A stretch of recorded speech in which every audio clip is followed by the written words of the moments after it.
All right, everyone, welcome back. Do we have a good time at the workshops? All right, well, we're getting ready to have a great time with the next special guest that is coming to the podium. Let's welcome Madam President Rusi Lujan.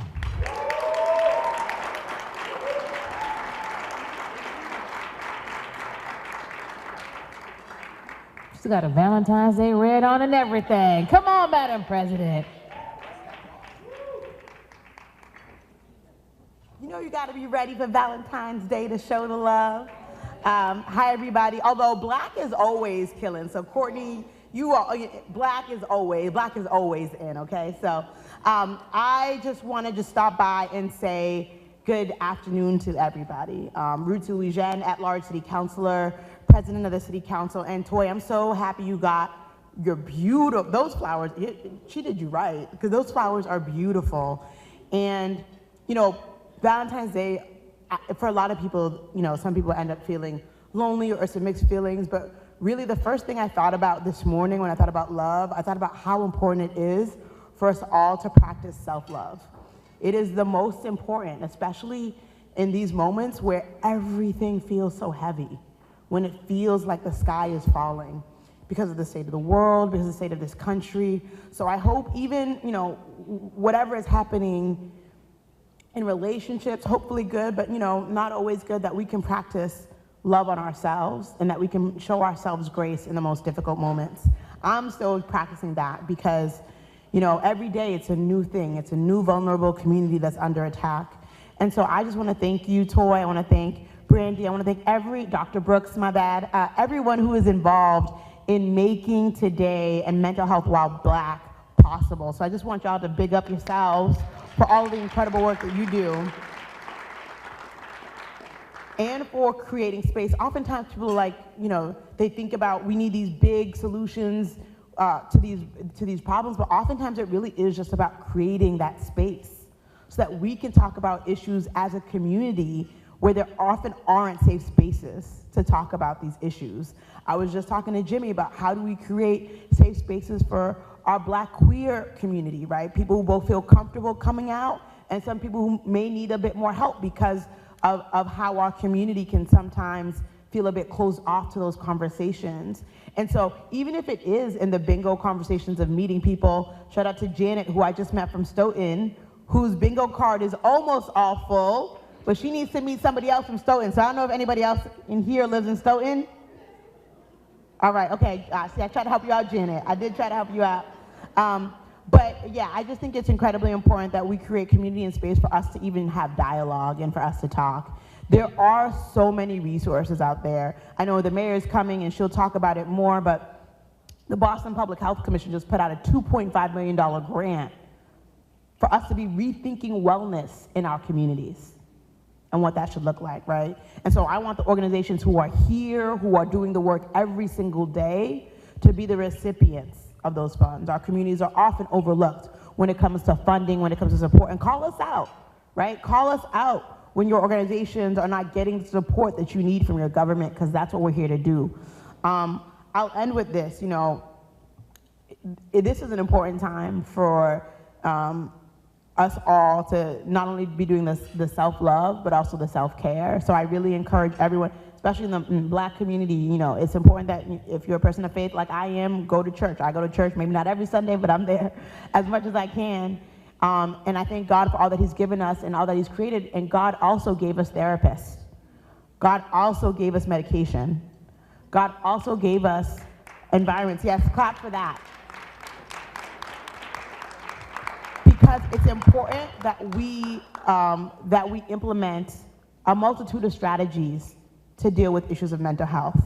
I'm not going to go into my story, but you know, I come from a Haitian family where I had family members really, yes, okay, yes, you can clap for that too. Ça passe, tell my Haitian in the room.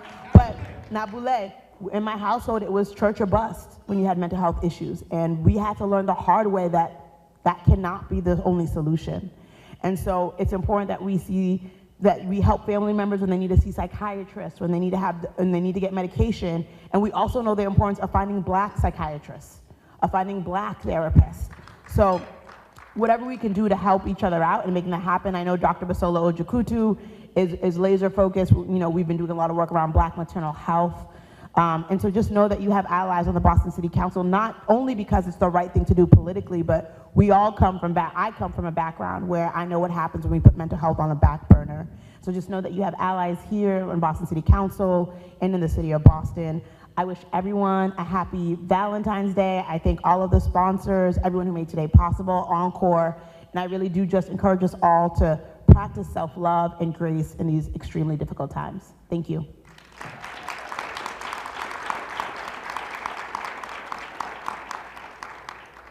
All right, everyone, we have a very special guest coming to the stage. Now, I know we have been talking today about how important it is that our leadership comes to show up and takes their time so that they too are invested in the wellness of Black and brown communities. So I want to give a big warm welcome to Boston Mayor Michelle Wu.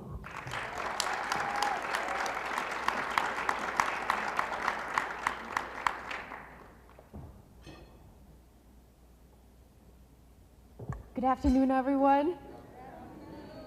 Thank you for, once again, my annual pass to the casino. This is the only time I end up coming is to spend time with Ms. Toy here and to be able to shout out and express my deep gratitude for the incredible work that all of you are doing and that DeeDee's Cry has been building throughout the city. Pardon me, I'm in the baby's out in the car with my husband. It was one of those nights where overnight we didn't get a lot, of sleep. So I'm in this space myself, right, of when are the days that you're just surviving?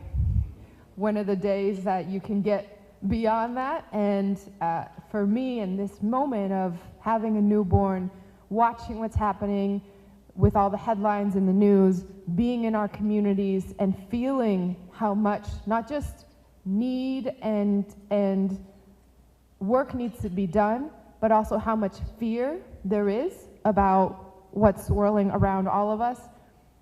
Some days it feels like the unpredictability of it all is really what causes most of that angst and anxiety.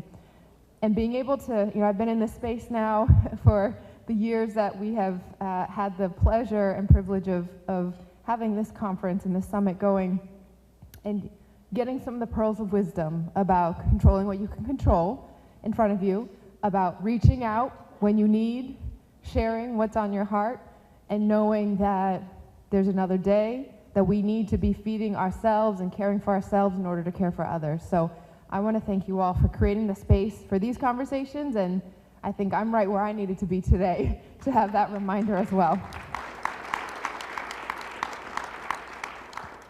So to my selfie buddy, my hero, the organizer of so much good and joy and action in our community, Ms. Toy, thank you for bringing us together once again. To Tania and Dr. Brandy and the entire team, thank you for the work that I know goes into making an event like this come off so seamlessly. It takes a lot of effort and a lot of coordination. I want to thank my colleagues who were here. I know our city council president was here, and maybe some of my other colleagues in elected office who are standing shoulder to shoulder every day with what's coming at us, and leaders from the city as well. So I'm told Dr. Samara Grossman is here, our director, where's Dr. Grossman? Our director, Melissa Hector, of Equitable and Strategic Initiatives at the Boston Public Health Commission, Reverend Mark Scott, the one and only, thank you for your leadership in continuing to support our communities. Donald Osgood, Director of Community Healing and Response Network. And to all those who are laboring in public service. Congrats also to our honorees. I see Mr. Gaskin here and want to congratulate him for all that he does in the community. So I remember 3 years ago when this space was first created, I don't think we quite had to say it, but you could feel and you could sense this emotion of finally. Finally, there was a convening that was focused on the impact of mental health in Black communities and in BIPOC communities broadly. Finally, a space for workshops and learning, but also sharing and one-on-ones and discussion. Finally, a place for planning and talking, and then setting the foundation for taking action and making things happen in our community. Today, I would say more than ever, we need this space. And this room is a testament not just to the scale of work that is done across our communities, but how determined we are that we're not going anywhere, no matter what's happening in other levels of government or how intense it may feel. I'm here to say the City of Boston is with you every step of the way, and to give a little bit of a report back on behalf of the great work that my colleagues and our teams have been doing. So thanks to BPHC and the research that they've been leading the country on, we know, documented for a fact, that we're seeing a rise in the number of young people of color who are struggling with mental health. Those are young people of color, our Boston-based residents, young women, and members of our LGBTQ+ community in particular. So, the pathway to tearing down barriers of stigma and systemic racism, the pathway to making sure that the impact follows the research, is investing in resources that our young people and their families can turn to. So last year, we put our money where our mouth is in partnering with community to train hundreds of mental health practitioners and school psychologists, school counselors, and social workers to support our students. We provided mental health supports to the nearly 50,000 students across Boston Public Schools and screened nearly 2,000 families for social and emotional wellness. We've also been hosting youth mental health summits for young people and their families and caregivers, and tripled the number of hours that Boston EMS's new mobile integrated health unit is available. And that unit is something that was created through the collective bargaining process, and I'm so thankful for the union and the EMTs and our members' willingness to innovate, because it now means that specially trained EMTs and BMC, Boston Medical Center clinicians, can respond to 911 calls that need that mental health expertise.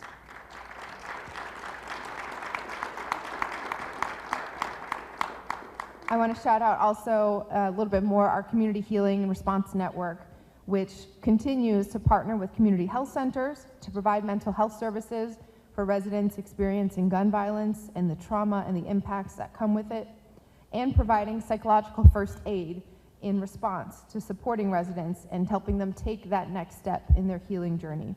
We have a lot of partners, many of which are represented in this room, to make this work possible. UMass Boston, Brown University, Boston University, Franciscan Children's Services of Roxbury, and other city departments who are all stepping in. Most of all, our community organizations like DeeDee's Cry.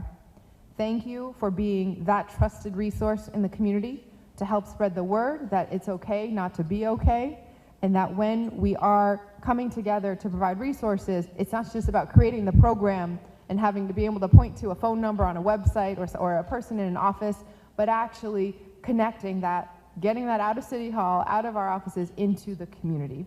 So thank you again, Ms. Toy, for all you do for the life-saving leadership to ensure that all of our residents, and especially our Black residents in Boston, overcome the barriers and the systemic challenges that have been in place for far too long. And I want to shout out the speakers who are sharing their wisdom today, because every time that I know I share my family's story of mental health, it takes a toll.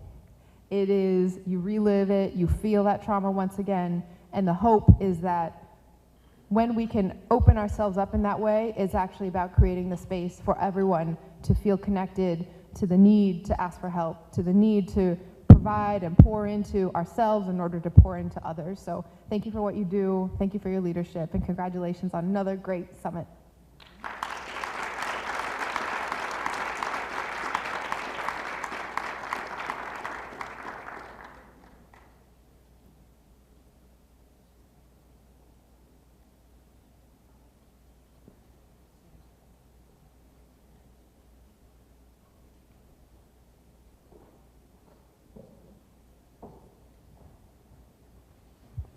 All right, while Toy and Mayor Wu were getting their picture, I do just want to take this moment because we are going to be moving on to the award ceremony part of our program. But I do just want to point out that, you know, you heard the mayor say that finally we have this safe space. We have this wonderful organization helping to fill the gap. You heard our mayor call Ms. Toy life-saving leadership. So we have to make sure that we continue to invest in our lifeline.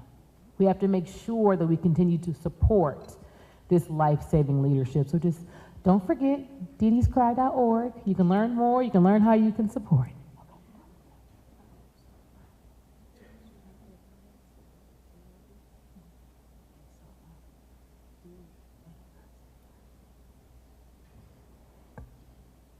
All right, guys. Let's move on to the awards part of this ceremony here. If you haven't met him and don't know him yet, you're getting ready to meet him. Our first awardee, Mr. Ed Gaskin. Now let me tell you, I could never tell you all of the wonderful things that he's done, so I'll just give you a little quick snippet here. He's a thought leader, an author, a speaker, a gifted marketing strategist, and also has his minister's license. And again, this doesn't even begin to scratch the surface when it comes to all that he's done. Mr. Ed Gaskin.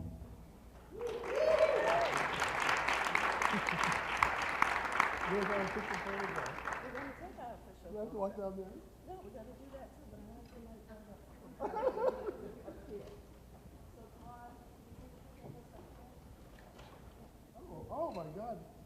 Thank you.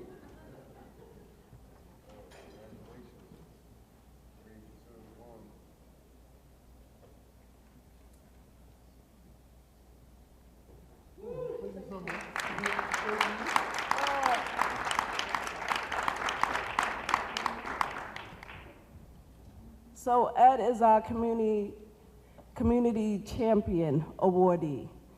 And that award is given every year to a special person who uplifts and helps with the growth of DeeDee's Cry. And thank you, Ed, for all that you do to support us.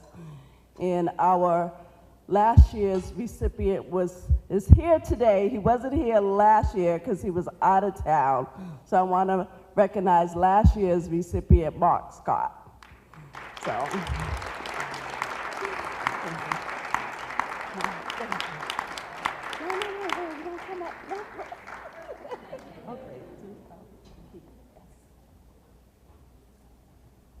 All right, he was all ready to come up too now. Okay, well, at least we know you're not shy. We might call on you later. Be ready. Our next awardee, Mr. Keith Maskell, and I apologize if I mispronounced that last name. Someone tried to get me earlier today, so let me go ahead and give my apologies in advance. But Keith is an actor, a producer, and a mental health advocate, also the founder of the Triggered Project and co-host of the Living a Triggered Life podcast. He's got something for you to check out after he introduces himself. Come on down.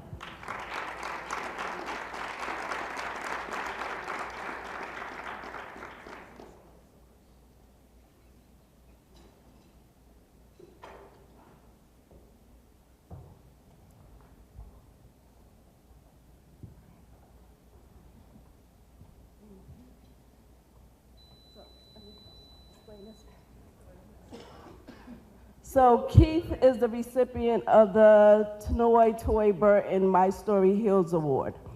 And this award is given to someone who shares their story to help others.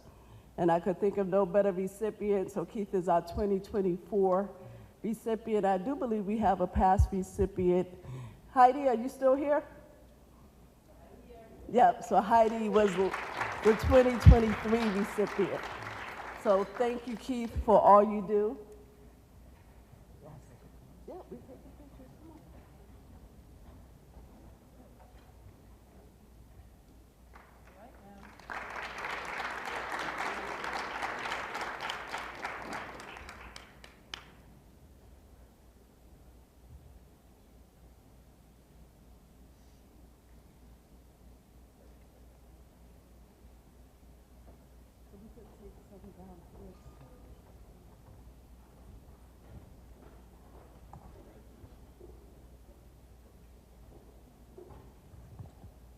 let's give the mayor and all of our awardees, both past and present, a round of applause.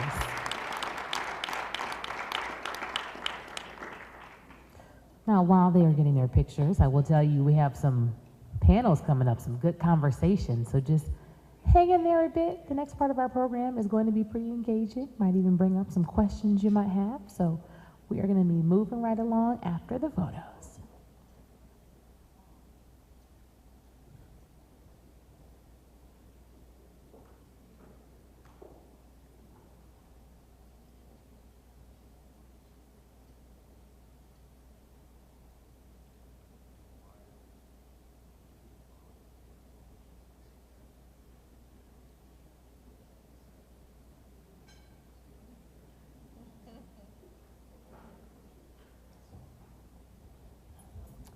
I just want to say thank you to Toy, thank you to Mayor Wu, thank you to my partner Roxanne Maskell.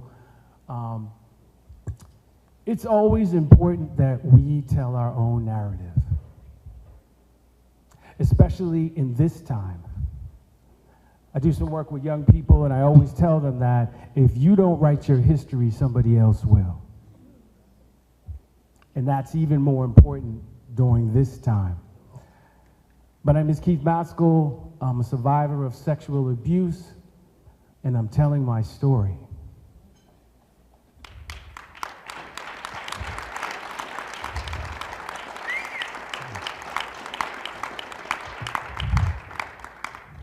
I do so to help others, of course. One part of our work is we're out to change how social workers, psychologists, and educators learn about black boys and black men in trauma. But I'm doing that through using the art and telling my story. I'm also doing that and talking about it. It's great as we're talking about relationships, but how does trauma affect relationships? And so I have a podcast with my partner here, Roxanne Maskell, who's a psychotherapist and social worker, and it's called Living a Triggered Life.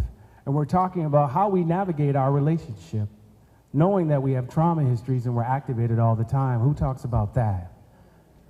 So it's important that, yes, we're having this great summit, but it's important that we take these conversations back home, to our homes, to our friends, to our families, because that's where the real work happens. That's where revolution happens. And so, Toy, thank you so much for seeing me, for hearing my story, because you know as a black male, one, they say we don't talk. Two, we're not vulnerable. But I'm doing both, and I'm talking about sexual abuse as well. A lot of people look the other way. But this is the conversation that we need to have, one of them. And so thank you, just thank you so much for always, every time I see a picture, I know you doing the work, and it inspires me. Every time I see a picture, I know you out there. It's not about just having a table. It's the fact that you've been doing this for a long time, but I know your family's proud of you. I know the ancestors are with you right now. And the last thing to say, that's why this is special for me to be here, because I spent a lot of time in Everett with my great aunt, Louetta, who's a pianist, Shirley Chisholm's piano teacher. And so this is almost like part of home, being so close to her and that she's with me. So thank you for this moment. I appreciate you. Your wonderful smile is always something that brightens my day. And it's an honor and a pleasure to be here. And I just encourage everyone, have conversations. Talk about what's going on. Check on your people. And don't limit yourself. And tell your own story, because we need to hear it. Thank you.